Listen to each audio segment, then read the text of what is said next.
For anybody who missed it, there's currently a new event in the Orbis guide, which, if this thing will open, the journey through World Arena, and this comes with some selectors. We have the special PvP specialized 5-star Covenant Hero Selector. This is a max selector, so they come plus 15, level 60, fully awakened. And you also have a normal selector later on in the track with the same thing, it's just not maxed out. A lot of good rewards here, like bookmarks, Fate's Gaze, Leaves. You can see the bottle. Pretty much a free protection set. Not perfect, but pretty solid. And then the artifacts ticket. So yeah, definitely worth going through. But let's quickly go over the units in the selector and what you should pick. It's going to vary a bit depending on like who you own already, of course. But let's get right into it. And it is over here. Okay. So these are all the units in the selector. Notably, like, Mort is already free for most players because you can get him. No, right now, new players in Milestone of Radiance can directly just get him for free. And then anybody who played like before Milestone of Radiance, if you played after, I think it was Origin, you get him through the episode 3 selector in the Orbis guide. So this one, just if you don't have him, then get him, I guess. He's actually pretty good right now with the prevalence of Estelle and Setsuka. So if you don't have him, get him. Otherwise, he's already free if you're like a newer player. Besides that, the actually like kind of useful ones I think are these ones. They're still kind of niche counter picks though. Like, maybe not niche. It's just Yoha you pick into Frieren. So like if they go Briar Frieren, you can pick Yoha to kill them with the damage reflect, and then Elena you can pick into Lidica. Especially if you do something like Setsuka plus Elena, it's not just a 50% chance to dodge, you get the 80%. So Elena's good into Lidica and also into Briar. And then Celine into any unit that has to force proc a non-attack skill, which currently the honor goes to Pirate Captain Flan.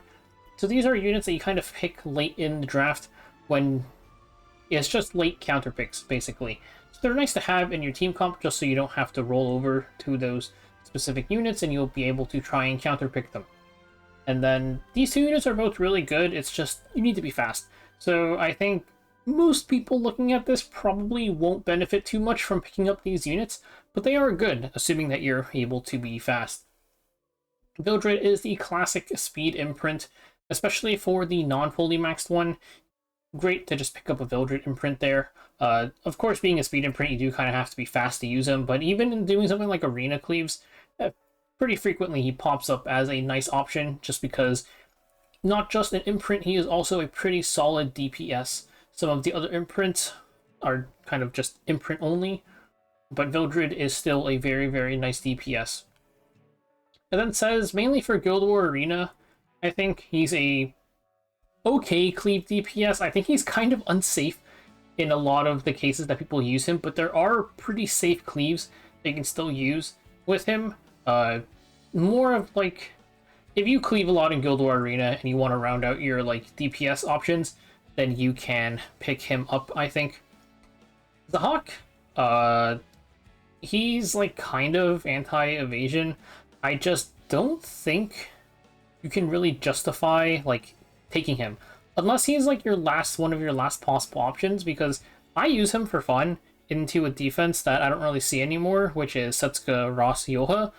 But like, there's a lot of ways to hit that defense that don't involve using Zahak. I just kind of use him because I think it's fun. So while he is kind of usable, I don't really think he's like standout, and I don't really get why they put him on here. And then there's also Ran, who is just not really worth it. So it's going to vary a bit depending on like your roster, what you want to like prioritize. For doing the fully decked ones, generally going to want to prioritize the units that cost more molas, of course. So like Yoha is plus 14, it's almost plus 15. She's a good option for this. Celine is a plus 15 unit. Elena doesn't need her S1 at all. She only needs her S2 maxed. So she might be a better option to take from the standard one. Says is like, you might want him maxed out. Vildred, same thing. Lidica, you technically don't need her maxed, but like the damage is kind of nice to have. And then the Brigida really doesn't need much enhances either. So yeah, you can, if you have like two units you need to pick up, You can pick whichever one costs more molas with the fully maxed out one, and then pick up like a whatever unit needs less molas with the non-maxed out one. So that's it for the selectors. Just taking a look at all of the rewards. These ones are kind of just like, so you have to play some World Arena here. These ones are like specific setups. Protection set gear. I feel like for the most part you kind of don't really want this much speed. There's quite a bit of speed on this. There's 8 that reforges to 7, I think. And there's another 8 here, or reforges to 9.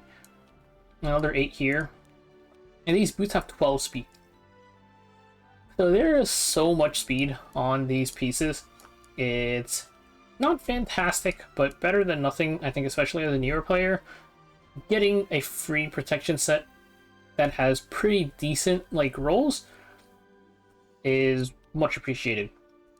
The final level of this has like this little frame, but it also requires you to play 100 World Arena matches. I don't think there's any rush for this. Like, it's just some charms. So this is just something you'll get eventually after 10 seasons, potentially, depending on how you play your RTA. But yeah, no need to rush through this, the last level. But these Fates Gazes, this is 4 ML5 EEs. Very nice to pick up.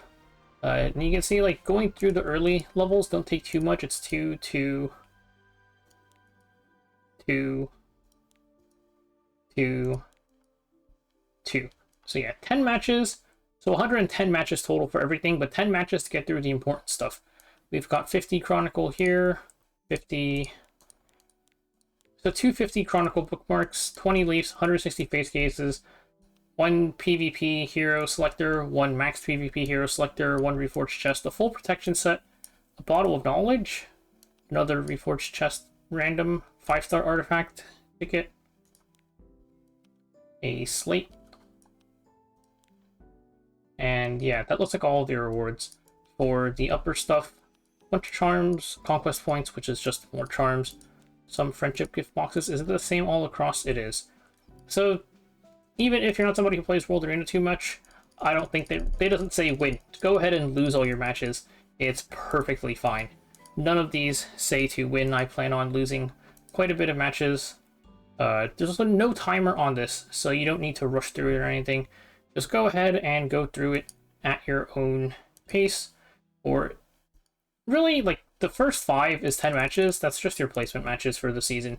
So you could definitely get all of the rewards just in like 1 season's worth of placement matches.